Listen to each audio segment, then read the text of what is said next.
अमरावती जिल्ह्यातील नेर येथील पिंगळादेवीचा महिमा दूरवर पसरला आहे।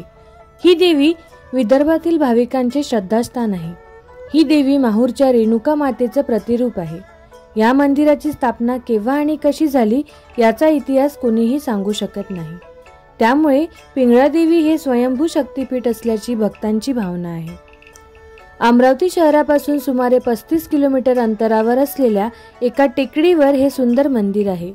या भागात प्राचीन हेमाडपंथी शैलीचे बांधकाम असलेले हे मंदिर 500 ते 600 वर्षापूर्वीचे असल्याचे समजतं। या मंदिरात माहूरच्या रेणुका देवीचा प्रतिरूप असलेला मुखवटा विराजमान आहे। या मूर्तीचा फक्त चेहरा वर असून पूर्ण शरीर हे जमिनीमध्ये आहे।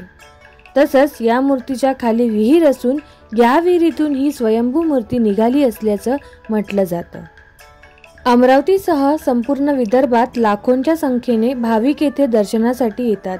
विदर्भातील लाखो भाविकांची ही कुलदेवी सुद्धा आहे। पिंगळादेवी ही जागृत देवस्थान असून नवसाला पावणारी देवी म्हणून तिची ख्याती आहे। आपण कुठल्याही अडचणीमध्ये असल्यास या देवीचे नामस्मरण केल्यास त्यातून मार्ग सुकर होतात। आईप्रमाणे ही देवी आपल्या पाठीशी उभी राहत असल्याचं तेथील भाविक सांगतात। आदिशक्ती देवीच्या वेगवेगळ्या रूपातील 7 स्थानांपैकी पिंगळाई देवी हे एक मानाचं स्थान आहे।